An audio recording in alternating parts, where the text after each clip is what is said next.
Thanks so much, Dr. Rochelle, and thank you so much for joining us. I'm excited to be able to spend some time with you looking at this idea of change inside organizations, and what are some of the strategies that we might implement to combat some of the fatigue that we see inside organizations. For those of you who haven't met me, my name's Joan Peterson. As Dr. Rochelle said, I work with an organization called Bluepoint Leadership Development, which is a sister organization of HCI. We focus and we equip leaders all over the world in all different industries in all topics leadership. We look to develop leadership skills like coaching, communication, leading change, leading innovation, building high performance teams, either through customized workshops, through executive coaching.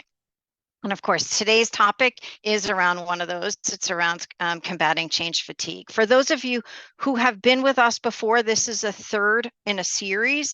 And for those of you who haven't, you have access to those podcasts as well. We started by looking at resilience and emotional intelligence. The last time we were together, we took a look at coaching and building a coaching culture. And of course, today we'll focus on combating change fatigue and what are some of the things that we can do as leaders, as HR practitioners, as partners inside organizations to combat some of the fatigue that we see going on.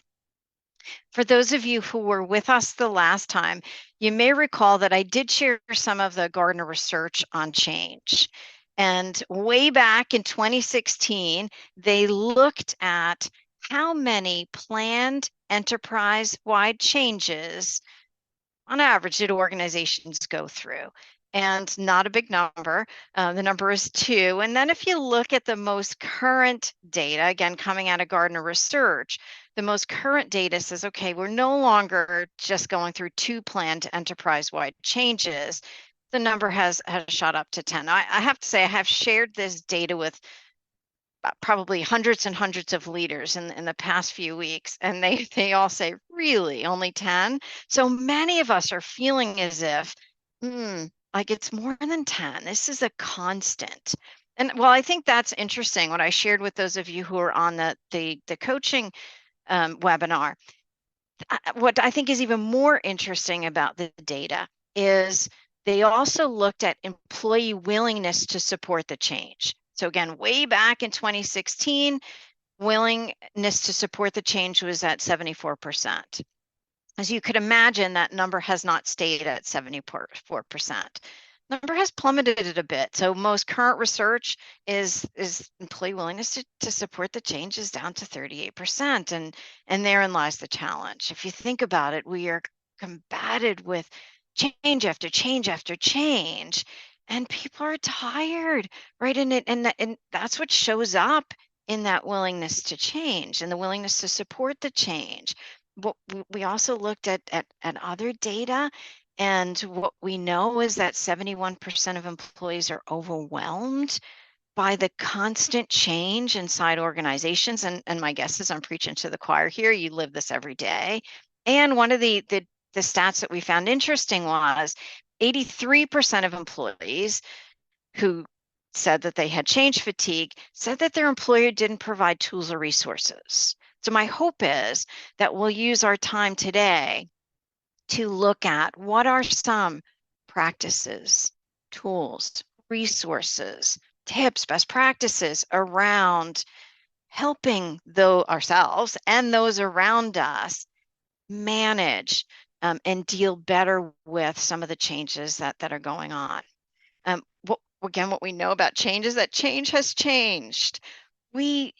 It used to be a discrete event. Now I recognize that I've been in the field for many, many years, and my age is starting to show here. But I mean, my guess is, regardless of how long you've been in the field, you've recognized that change used to be a discrete event. We planned for this change, and now change is constant. And it likely will remain a constant moving forward. So we, again, as coaches, as trainers, as HR practitioners, as business partners, as leaders, wherever you sit inside your organization, we likely see change fatigue. Dr. Rochelle was saying, oh gosh, I hear this all the time. And we do as well. When we go inside organizations, probably does not surprise you that one of the most commonly requested topics around equipping leaders is around change. How do I help leaders initiate change? How do I help leaders relay change to others? How do I help leaders help their teams to better deal with change? And one of the things that we're seeing is because this change keeps coming at a very quick rate, that we're seeing lots of fatigue. And it shows up in lots of different ways. And I'm going to ask you to use that Q&A widget that Dr. Rochelle talked about. And it's an opportunity. I know you were asked where you're calling from. So grateful for those of you who put in the chat pod where you were calling from. I'd like for you to use it as an opportunity to interact with each other. And any questions that you do put in the chat pod, we'll take from this, and I'll engage in an email conversation with you or conversation to respond to your questions after. But for now, I am going to ask you to use that Q&A widget as an opportunity to connect with each other. And the first thing I'm going to ask you to put in there is, like, what do you believe, or what have you seen is the impact of change fatigue? Whether you see it inside your organization, or you see it inside your community, or you see it inside a team. Like, what have you seen? Like, what's the evidence that change fatigue exists? Then I'll ask you to think about maybe what's been the impact on individuals. Like if you think about team members, or what's been the impact on the organization if you look at it from an organizational level. What's some of the impact that you've seen? Again, my hope is you'll use that Q&A widget as an opportunity to share kind of what do you see going on? And how will what we see going on, I'll kind of share my experience, like what we see going on from an individual level is, and this is what I hear some of the leaders that I work with talk about, and I see lower engagement, I see lower morale, I see lower innovation, like our innovation, our willingness to take risks has gone down. Productivity has gone down. And then if we look at it from an organizational perspective, here's what I hear from organizations is, it does impact the bottom line. It impacts retention. It impacts collaboration. So our ability to manage change, to help leaders manage change, has a significant impact, our belief, from an individual level and from an organizational level. And we also believe that we as leaders, HR practitioners, trainers, coaches, et cetera, there are things we can do in order to help others not just survive during times of change, but help them be equipped to be at their best during times of change. One of the questions that I typically ask when I'm with leaders talking about change and change management and change leadership, and I'm going to ask you to think about your response as well and put it in the chat pod if you wish, but I typically will ask this question. I'll say, do you believe that people naturally resist change? I'm going to ask you to think about your response to that. You could put it in the Q&A widget if you wish as well. And I'll share with you what I've seen inside most organizations that I work with. So even when we're on Zoom and people have their cameras on, I'll say, okay, show of hands. Do you believe people naturally resist change? Or if we're in person, do you believe people naturally resist change? Hands shoot up. I would say on average, probably 95% of the leaders with whom we interact raise their hands. And again, I wonder how you've answered that. And then I ask the next question, which is similar but a little bit different. And it asks it this way. Do you naturally resist change? And I ask kind of show of hands. And the response is different. And I'll ask you to kind of think about, how would you respond to that? The first thing I typically see is kind of people smile, right? The hands don't shoot up, and I sort of see a smile, and then some people raise their hand and then some people don't. And the percentage is significantly fewer who say, yep, I naturally resist change. So what I find so interesting about that is what we see inside organizations is resistance to change. But many of us say, well, I don't resist change. So why is it showing up as resistance? And so we looked at some of the research that was done by Keegan and Leahy in their book Immunity to Change, came out a while back, as well as the work that Daniel Pink did around motivation. And if you look at both of their research, what we recognize is that people don't naturally resist change, but it shows up as resistance. And again, we'll explore that. I think all we have to do is look at history to recognize that really we haven't resisted change in many instances in our lives. I mean, take COVID, for instance. Many of us changed how we lived and worked to protect our families. Then looking at technology, we've changed how we've worked, how we live, how we communicate to exploit technology. And again, I recognize there likely was some resistance to some of this up front. And we wind up shifting to accept and exploit and use that change. We've changed, looking back to adapt to new environments. As humans, we are hardwired to change. That's how we've been kept alive, and that's how we survive as humans. Is we continuously change, yet it shows up as resistance. Why is it so difficult? And if you take a look at the two pieces of research, Keegan and Leahy's Immunity to Change and the work Daniel Pink did on motivation, what we found is that really during times of change, we have three competing commitments inside organizations. And competing commitments comes from the work that Keegan and Leahy did in Immunity to Change.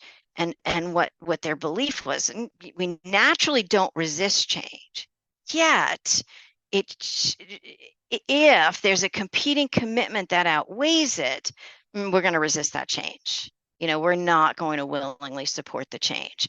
So one of the examples they used, which made sense to me, and I'll share it with you, is they did some work in the hospitals, and they took heart patients and they interviewed these heart patients as they were exiting the hospital. Now, they were in the hospital for major heart events, heart attack, heart surgery, etc.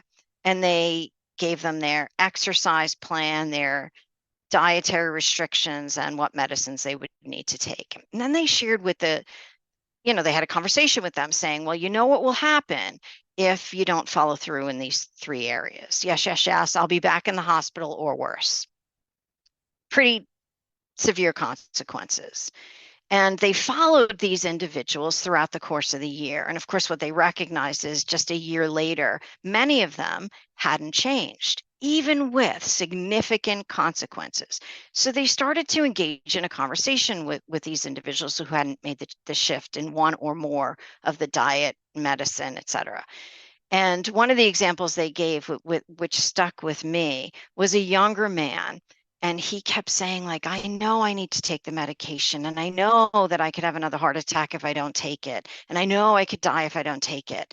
And they kept trying to really get to the bottom of, well, what's getting in the way? And what they realized was, finally, they said, he stood up and he said, I'll tell you why I don't take that medication. My father is old and he takes a pill every day. I am not old. Competing commitment. Like a simple example, I know if I get up a little bit earlier every day and I work out, I will look better and I'll feel better and I'll be healthier. Yet there are many days where I press that snooze alarm. Competing commitment. If we look at that idea of competing commitments in combination with the work that Daniel Pink has done around motivation, what we see in times of change are three competing commitments, especially inside organizations. The first is we don't want to be unimportant.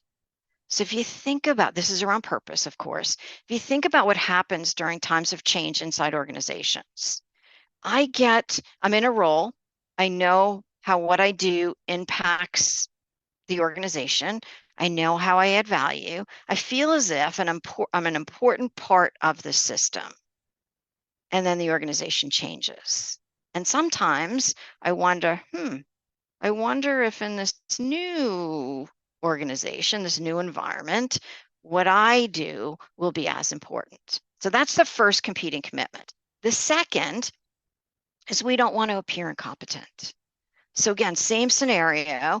I get comfortable and confident in my role, and I feel as if I'm adding value. I know what I'm doing. I have the skills and the confidence.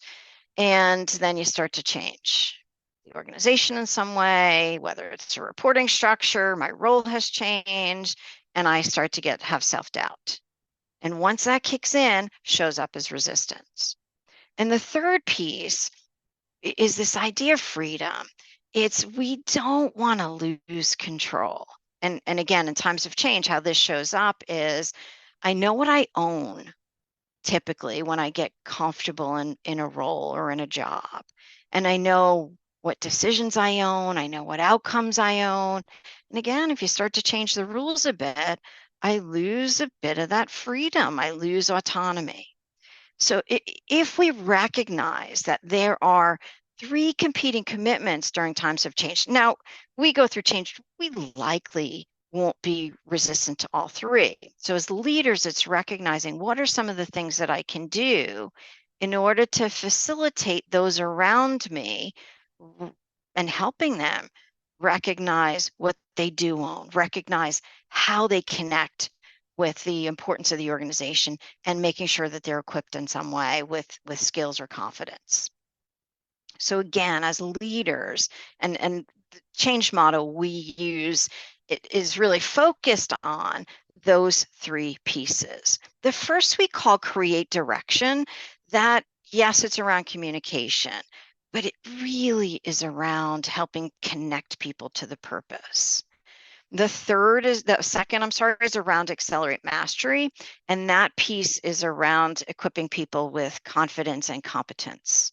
And the last, we call it coach others.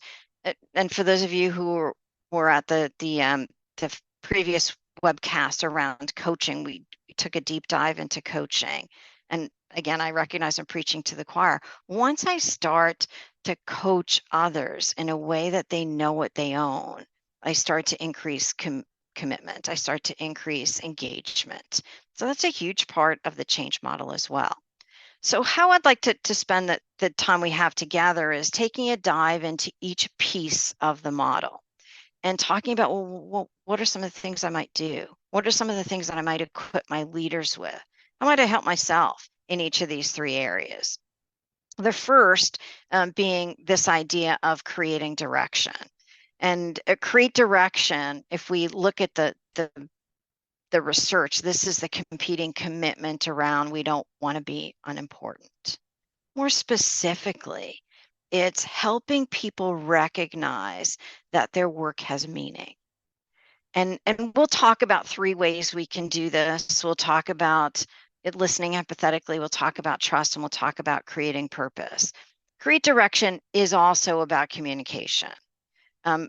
We'll speak again more about these three things than about the communication piece here, although I believe communication has a huge tie to all three of these.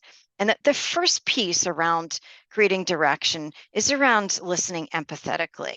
And all the work we do in leadership, we talk about empathy or empathetic listening in most topics that we talk to leaders about. And in times of change, it becomes critically important. Our role as a leader, and again, I believe all of us lead in some way, whether we have direct reports or not, is to, during times of change, to share the organization news, to share the organization change. And I think most of us know that.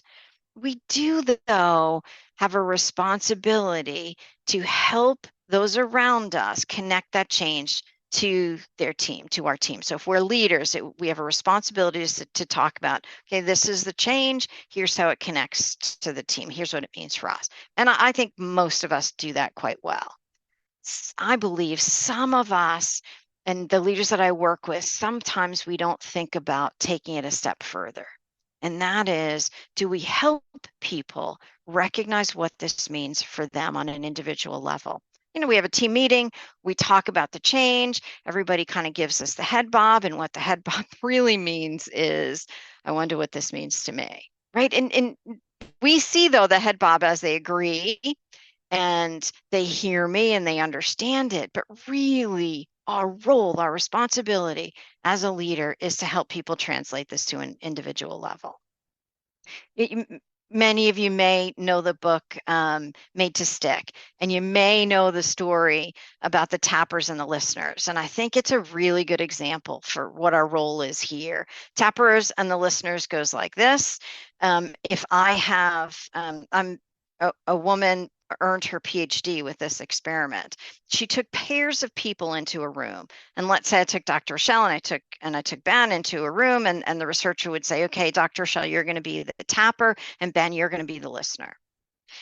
And then showed Dr. Rochelle a song like Happy Birthday to You or Twinkle, Twinkle, Little Star, and said, I'm going to ask you in just a moment to tap this song to Ben. And then she would say to the listeners of the world, like, so Ben, your role is to listen. And not to say anything. So Dr. Rochelle would tap the song. And then after Dr. Rochelle tapped the song, she would say to the tappers, percentage-wise, how many of the songs that are being tapped, 250 pairs of people were coming into this room, how many of the listeners do you think are going to guess the song that was tapped? And they guessed a really high percentage. And then she looked at the listeners, the Bens of the world, and said, so Ben, what song did Dr. Rochelle just tap? And fewer than 5% guessed the song. And she said, like, the look of disdain on the tappers' faces, like, well, what do you mean? Like, you never heard of Happy Birthday to You? Like, I don't get it. They didn't get it. But think about what happened. While Dr. Rochelle is tapping Happy Birthday to You, she's singing it in her head. But what does Ben hear? Ben hears a bunch of taps. And what she earned her PhD on was really the thought that goes on inside organizations every day. Like, we deliver a message, and we as leaders, oftentimes as HR practitioners, have a bigger songbook than most others. Like, the higher we move up inside organizations or more connected we are to the change, we have more information. So quite often we deliver our message through our own lens. So part of why this empathy is so important is I need to hear what that person is thinking. I need to help them connect with what this change means for them. Because quite often, with the best intentions, my tapping message gets lost because I have a different base of knowledge more frequently than not than those to whom I'm communicating. And this idea of empathy goes even further than that. During times of change, people want to be heard. They have a desire to be heard. And quite often, we are overwhelmed with everything else that's associated with the change. Are we really intentional about really hearing what others are saying? And that's where empathy, curiosity comes into play. And the screen here has 5 really quick, short practice, 5 key practices to empathetic listening. And I recognize if you've been in our other webcasts, this is not new. We typically will bring this up for many of our topics. And I'm going to ask you just to take a look at the list here and to think about, for you, which of these are your greatest strengths? And for you, which of these maybe do you need to be more intentional about, especially during times of change? The first one is getting totally present, being able to tune out the noise. Can you be totally with the other person so that they know that you can hear them? The second is becoming curious. Now, this is about understanding, trying to understand where that person is coming from, trying to understand what their questions are, being curious about who they are and what they're hearing. The third is seeking to explore and learn. This is seeking to explore and learn about them, what's important to them, who they are. And I'll go to the fifth. And I think 2 and 3 help us to do the fifth, which is to really put ourselves in their shoes. Are we able to put their shoes on and tie them up? Like, what is it like to be them during this time of change? And the fourth, which for some people seems kind of out there because it's different than the others, is welcoming silence. For those of you who are coaches, we know that silence is a phenomenal tool, gift that we can use in order to give the other person time and space to reflect. It also gives us time to listen. if I use silence in a conversation, it helps me to not have prepared what I'm going to say next so that I start talking right when you finish speaking. One of the participants in one of the workshops I was in said the best advice she ever got from one of her leaders. And she said, by the way, I hadn't been a great listener. And what he said to me was, every so often, ask yourself, are you listening or are you waiting to talk? Because once I'm waiting to talk, I'm not really listening.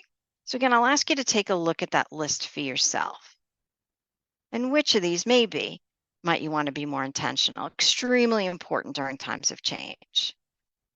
The second piece that we'll talk about around create direction, probably not a surprise, that this idea of trust becomes critically important. And one of the pieces of research that we know, this comes out of Gardner research as well, is that the capacity for change is 2.6 times greater when trust is high. So if that's the case, am I intentional about building trust with those around me? Maybe those that I haven't really thought about it before. And I'll ask you to think about, okay, well, how do you build trust? What do people do to earn your trust? And I do think sometimes we need to be intentional about building trust.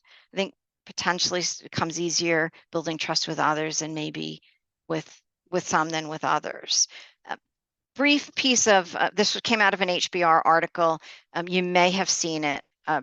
I'd like to share it with you because I think it's a helpful tool, if you will, around the neuroscience of trust. So again, came out of HBR, an article came out and they talked about management leadership behaviors that foster trust from a neurological perspective. And I'll go through each of these because some of them I think aren't as evident what they are by looking at the bullet. And they're in order. So from a neurological perspective, the top thing that builds trust is recognizing excellence. That's around appreciation. So, I mean, think about it. Are we, and this isn't about handing out participation trophies. This is around looking for what people do well and appreciating that. It's around, it is around affirmation and appreciation. The second is challenge stress. This is around stretch assignments. So we tend to build trust when we stretch people, when we have them work on things that we know they can accomplish, but are a bit of a stretch to what they're currently doing. The third, we'll talk about this in a little bit, is around autonomy, helping people know what they own. Job crafting looks at people's strengths and how do you craft jobs so that leverages that individual's strengths. So it's maybe looking at a team and crafting jobs that tap into the individuals. Sharing information broadly, of course, that's around communication. It's being really forthcoming with information. Intentionally building relationships. Again, I believe sometimes some relationships are really easy to build and some take more intention. So it's intentionally building relationships, maybe with those that you haven't looked to in the past. Encouraging whole person growth. This is looking to grow the human inside the organization. And the last is showing vulnerability. You know, as a leader, do others see me sharing what my development opportunities are? Do they see me taking accountability if something didn't go well? So when I show vulnerability from a neuroscience perspective, I foster trust. So again, I'll ask you to look at that list and think for yourself, is there anyone around me that maybe I want to think about increasing the amount of trust that they have with me? And is there an opportunity here for that? The third part around create direction is around purpose. And we know that purpose is critically important. We know that when people feel as if they're part of something bigger than themselves, they tend to be more engaged. They tend to be more committed. And really, there are three ways that we can look at purpose. We can look at it from an organizational perspective. How do I connect people to the organization's purpose? We can look at it from a team perspective. How do I connect people to our purpose as a team? And we can look at it from an individual perspective. Do I know what makes people tick? And then can I connect that to what's happening inside the organization? to the change. Like it's tapping into intrinsic motivators of those around us. And one of the questions that I typically ask the leaders that I work with is, well, how do you know what matters to others? Like, how do you know what their purpose is? And my guess is, again, I recognize that you all are in a field where you do this for a living. The most commonly given response is, Joan, we can ask them. And I do believe we can. We can ask people, we can be curious, we can ask open-ended questions so that we know what makes people tick. And I also believe we can know what matters to others by listening, that empathetic listening, by listening to what they talk. People talk about what matters to them. And quite often, I think we don't hear it. So do you listen to what those around you are talking about? Do you know what matters to them? And again, one of the things that we do with our leaders quite often, and I'll ask you to take a look at the slide here, and to first think about yourself. And again, I know many of you do a lot of work in the values field. And some of you, when we did the coaching webcast, you likely took a look at this as well. Like, what do you stand for? What are your values? Like, which of these would you say are your top 5? Take it just to spend a moment reading through them. Which of these light you up? Which of these make a difference for you? And if you wish to share any of those in the Q&A widget, would love for you to do that, for you to interact as a group doing that. I do ask you though to not just to first start with you. Which of these are most important to you? And then to think about those around you. Would you know which they would choose? Like, do you know? And if not, how are you going to listen differently?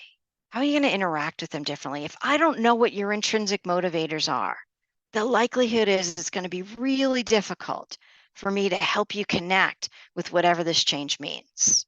We know that change is hard. We also know that sustained change happens when people can connect something of significance to them, to the change. So in order for me to do that, I really need to know what people stand for, what's important to them. And our default when we get really busy is we just assume that what's important to us is the same as what's important to them. We treat them through our own lens instead of through the lens of their own values. I think we also, if we think about from a team perspective, so that's from an individual perspective. Well, if I asked you to take a look at this slide, and I asked you to say, okay, what's your team's compelling purpose? What would you say? Do you know? Have you thought about it? And some of you may have, this is exactly what our purpose is. Then what if I were to ask your team, so what's your team's compelling purpose? What would they say? Again, our belief is there's some power in coming up with what is my team's compelling purpose and doing it together as a group. One of my colleagues was at a senior facility at a nursing home and asked the group, it was a team, and of course he was a facilitator, and asked the group, okay, what's your team's compelling purpose? And one of the gentlemen in the room raised his hand and said, our team's compelling purpose is that we care for old people. And my colleague was like, that's true. And he started to dig in a bit. And he said, as a group, they came up with this. What I do, what we do, is to help give the greatest generation a place to call home where they can share and be honored for their life story. Now, and in times of change, I can hold on to that. Like I can grab onto that. I wonder, in times of change, is it helpful to engage in a conversation with teams and talk about what is our compelling purpose? And one of the resources we provided with you are some potential questions you might ask to get there. What are some of the things that you might ask your team to get to a place where you can identify, especially during times of change, what's our purpose? What we know about purpose is this: it does drive motivation, it aligns team objectives, and it cultivates resilience, especially amidst change and adversity. What we know which I think is even more interesting, is that when I co-create the team's purpose, so I don't just come up with it as a leader, I know when I co-create it, I get diverse perspectives, I foster ownership, and I get buy-in and commitment. And of course, these are some of the things in times of change, especially times of change fatigue, we see starting to falter a bit. So again, thoughts on create direction. I'd like to make a bit of a transition to the second part of our motto, which is around accelerate mastery. And what this looks at is the competing commitment of we don't want to appear incompetent. During times of change, we want individuals to know that they can excel and get to a place where they can excel at their work. And we'll look at it through two lenses. The first is building confidence, and the second is boosting competence. What we see during times of change quite often is confidence starting to wane a bit. I don't know if I can do this. I'm not quite sure. And what I'd like you to think about is how can you build confidence in others? And I think sometimes the best way to get at this is, well, what's built your confidence in the past? And again, I'd love for you to share some suggestions in that Q&A widget. What are ways that as a leader, as a coach, as a parent, you've built confidence in others? What are some tips you have for each other around being really thoughtful about this idea of building confidence? And again, I'll invite you to think about that, share some of your thoughts in the Q&A widget. We do have a list. My guess is your list is more exhaustive than this. So again, please put those into the widget, in the Q&A widget. Again, sample of what we hear leaders talk about. Well, I could express confidence in that. I can remind them of their past successes. And I could take a risk on them, right? Do they know I'm taking a risk on them? It builds confidence. The eighth one I find is quite often missing from lists, and I think it's extremely important. I can set short-term milestones and help them celebrate success. I mean, sometimes during times of change, we need short-term milestones because that's what keeps us engaged and motivated. And then for those of you who are coaches, this comes into the work we do as coaches, is being able to set short-term milestones and then celebrating success. So once I do that, I start to build momentum. I start to build that confidence. One of the things that we see show up during times of change, and we call it imposter phenomenon, we call it imposter syndrome, is, oof, like during this time of change, I don't know if I could do this. And this shows up in all industries. It shows up at all levels. And I wonder, my hope is you know who this person is. Once somebody says, Joan, I have no idea who that person is, or once I get a majority of people saying I have no idea who that person is, then I know that maybe I'm a little too old for this. But my hope is that you do know that this is Oprah Winfrey. And for those of you who don't, Oprah Winfrey really has made it's her calling. It made a career, made a livelihood out of interviewing others, around being curious, around listening empathetically, around developing others. And one of the interviews that somebody did with her, I thought was quite interesting. They asked her what has surprised her the most in all the interviews that she has done and what she's learned along the way. And she said, I've interviewed people all over the world. I've interviewed heads of state. I've interviewed actors, athletes. I've interviewed sort of your every person. And what she found interesting is what was said. She said, after almost every interview, the person being interviewed, didn't matter who they were, asked the same question. They said, Oprah, was that okay? And that kind of struck me, like, oh my gosh, like all of us suffer. Doesn't matter who we are. We suffer from a little bit of that imposter phenomenon. Like, was I okay? Am I adding value? Is that enough? Was I good enough? So you typically, my guess is as leaders, will see this showing up inside different teams, inside different individuals. And one of the resources that we've provided as well in the deck are some potential coaching questions you might ask if you see it showing up. The first one's around acknowledging achievements. It's one around recognizing resilience, challenging the imposter feeling, developing strategies to overcome it. So questions that you can ask to help them really think through what this means and how this is impacting them. So again, we thought that might be helpful as well. So if we look at accelerate mastery, confidence is a part of it, and competence is also a part of it. During times of change, quite often roles change, reporting relationships change, systems change. I need different skill sets, or I need different networks, or I need to learn a different system. So as a leader, I need to be really thoughtful about those on my team. Like in this time of change, how might I need to boost competence as well? And it's not always skills. Sometimes it is helping them build networks, helping them build relationships. Sometimes, yes, it is around skills.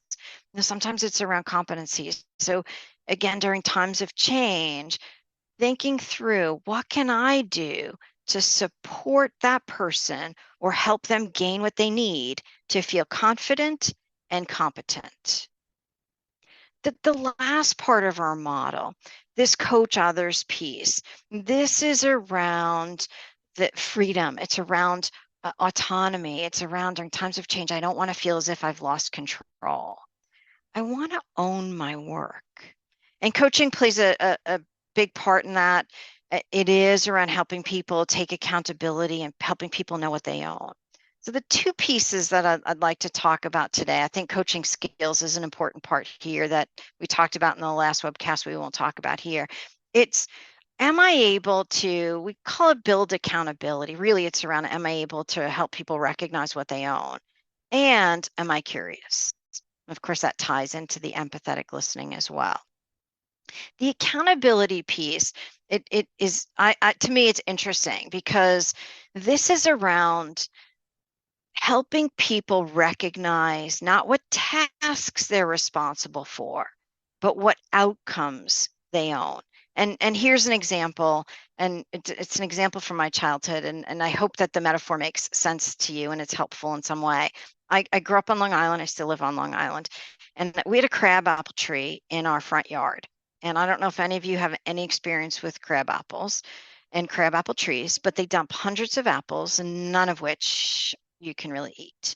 So my job as a child was to, and I can still hear my mother's voice every day saying this to me, my job was to pick up and count the apples, because wouldn't I feel guilty if somebody tripped on them and got hurt? Like every day it was the same thing. You had to pick up and count the apples because wouldn't you feel guilty? And people say, well, Joan, why did you have to count the apples? Now I'm going to date myself. I got paid 1/4 cent per apple, like so not worth it. And I hated the job. And I remember one day, my mom doesn't even remember this, like the ask changed from pick up and count the apples because wouldn't you feel guilty? It changed to this. Honey, I don't know why you give me such a hard time about the apples. Your responsibility is to make sure that the front yard is clean and safe for others. Like even as a kid, I remember thinking, really? Like, if that's what my job is, I wonder if I can do this without picking up and counting the apples. Like, I had 2 brothers. There were some days I paid my brothers to pick up and count the apples at a much lower rate than 1/4 cent an apple. There were some days that I would like create these games with the neighborhood kids with playing basketball, or like see how many we can break these into a pile. Like for me, that was a huge change from delegate the task, pick up and count the apples, to you own the outcome, clean and safe yard. I believe as leaders, we sometimes delegate tasks. We sometimes ask people to pick up and count the apples, as opposed to helping those around me, no matter what their level is, know what the outcome they own. Because once they own the outcome, that's where the accountability comes in. That's where the autonomy comes in. That's where the freedom comes in. During times of change, that becomes incredibly important. So again, it's thinking through, okay, what do others own? And can I help them take responsibility for that? The second part of Coach Others, it is around being curious, which of course ties into being empathetic and empathetic listening. And for those of you who are coaches, we know that asking big questions is a big part of our ability ability to coach others. And one of the tools that we provided for you as well are 60 big coaching questions. Some are around discovery, some are around creation, around possibilities and opportunities, and some are around commitment, helping people take responsibility for their next actions. Again, I'll invite you to take a look at those. I did pull some of the questions out because I think some of them are really important during times of change. And I wonder if you're thinking about a change that you're currently experiencing and you have stakeholders who maybe aren't as committed as you'd like them to be, would it be helpful to ask this? How can we make this conversation most useful for you? The message that question gives is, this conversation is about you and not about me. Many of our coaching conversations, we start with that. Just by lets the other person know that I'm making this about you and not about me. What about this? What's the most exciting outcome you can imagine? So as we're working through this change, what's the most exciting outcome you can imagine? Instead of me telling them what the outcome is, would love to explore what they think a most exciting outcome could be. What would you do if you had unlimited resources? Popular coaching question. Again, it's asking people to think differently. Okay, this is what we're facing in terms of our team or the organization and around change. You had unlimited resources. What would you do? How would you look at the outcomes you're responsible for differently? Sometimes this is an important question to ask during times of change. Like, if you do not change, if we do not change, what's likely to happen? Sometimes I think that's a good team question. Like, if we don't take a look at what this means for us, what's likely to happen? And of course, I think some of the action-oriented questions, those final 20 and the 60 big coaching questions are around commitment. What's the next step you're going to take? What accountability can you own from this? So throughout the course of our time together, really we looked at the fact that change has changed. And what we see quite often is fatigue inside organizations, and we can help combat it by looking at some of the competing commitments that get in the way for us and others during times of change. Create direction combats that I don't want to be unimportant. Accelerate mastery combats that I don't want to be incompetent or feel incompetent. And the coach others combats that I don't want to lose my freedom. I want to feel as if I own something. My hope is that you're leaving with a few things that you found helpful. If there's anything that I can do, that we can do, please reach out. My email is there. Our Bluepoint email is there. We do have some resources that you might find helpful. We do have a workshop based on that model, of course, called Leading Change. We do offer executive coaching. Sometimes that's important during times of change. And one of our Bluepoint's newer products is a corporate membership, which I think is pretty cool because it really helps to be an extension of your learning and development for your leaders, where they would have access to a coach, they'd have access to some training workshops, and they'd have access to self-directed resources.